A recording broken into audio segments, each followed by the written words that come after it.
On plonge aujourd'hui dans une histoire qui nous vient de Conakry, en Guinée. Une histoire assez forte de résilience, mais aussi d'action concrète. Oui, une action face à l'adversité, c'est assez inspirant en effet. On va parler d'un geste significatif de l'université Nongo Conakry, l'UNC. C'est ça, ils ont accordé une bourse d'études complète et même un ordinateur portable à Almami Doumbouya. C'est un étudiant qui fait face à un handicap physique et qui est orphelin de père. Et notre analyse, elle se base sur un article d'Aliou Djobari pour ES Media qui date du 30 juillet 2025. Exactement. Et l'idée, c'est pas juste de raconter ce fait, mais de voir ce que ça révèle sur des enjeux plus larges. L'équité, l'inclusion dans l'enseignement supérieur et puis le rôle des institutions. Tout à fait. Alors, commençons peut-être par Almami lui-même. L'article le décrit comme quelqu'un d'une ténacité assez incroyable. Il poursuit ses études malgré de vraies difficultés de mobilité et une situation familiale compliquée.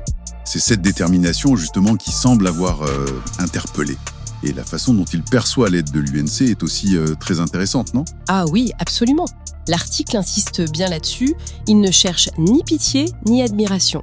C'est important. Pour lui, cette bourse, cet ordinateur, c'est pas de la charité. Non, c'est autre chose. C'est ça, c'est plutôt une affirmation. Il revendique sa place à juste titre dans la société. Donc l'aide reçue devient une reconnaissance de sa valeur, de son potentiel. Cette nuance est vraiment essentielle. Ça change toute la perspective en fait. On passe de l'assistance à la reconnaissance. Et du côté de l'université alors, comment on interprète leur démarche ? Juste un coup de pouce ponctuel ? L'article suggère que c'est plus profond que ça. Il évoque une philosophie éducative engagée de la part de l'UNC. Apparemment, le service à la communauté est vu comme un pilier de son identité. Ah d'accord.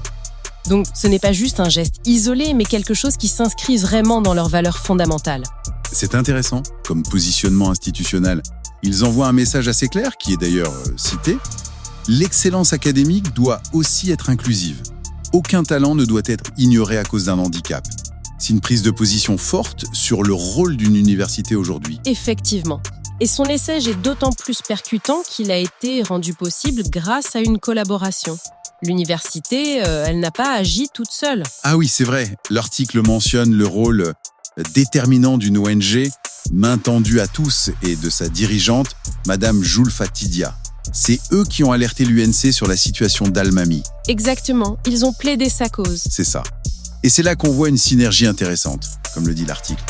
La vigilance de la société civile qui rencontre la capacité d'action d'une institution. C'est présenté un peu comme un modèle de solidarité efficace, en fait, pour s'attaquer concrètement aux inégalités. Une collaboration qui donne des résultats tangibles. Et Almami lui-même, comment il a vécu tout ça ? Sa réaction, c'est aussi une partie importante de l'histoire. Avec beaucoup de dignité, d'après ce que rapporte l'article. Il a exprimé sa gratitude, bien sûr, mais il a aussi qualifié cette bourse de « bouffée d'oxygène ». Une bouffée d'oxygène. Oui, et ce qui est touchant, c'est qu'il ne s'arrête pas à son cas personnel. Il pense à tous ceux qui sont dans l'ombre, qui attendent d'être vus, entendus, soutenus. Ça donne une dimension collective à son expérience individuelle, tout à fait. Et ça nous amène directement à la conclusion de l'article, qui pousse la réflexion un peu plus loin. Exactement. L'auteur Aliou Djobari insiste beaucoup sur le fait qu'il faut dépasser ces initiatives, aussi louables soient-elles. Le vrai enjeu, c'est de les transformer en normes. Il utilise une formule très très forte. Soutenir un étudiant handicapé, ce n'est pas une faveur. Et structurelle, inscrite dans le système éducatif lui-même.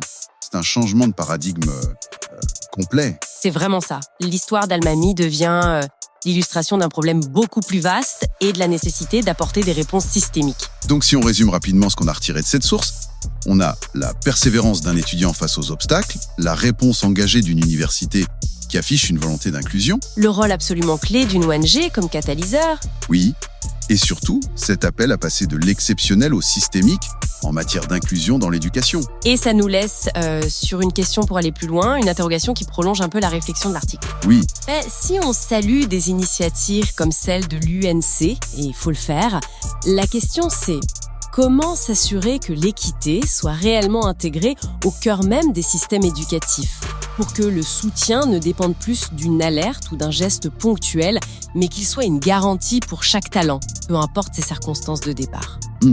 C'est la vraie question. Quelle transformation concrète il faudrait envisager pour que l'inclusion ne soit plus juste une action remarquable, mais devienne simplement la norme attendue, la base en éducation. Voilà, comment passer de l'exceptionnel au fondamental? C'est ça le défi.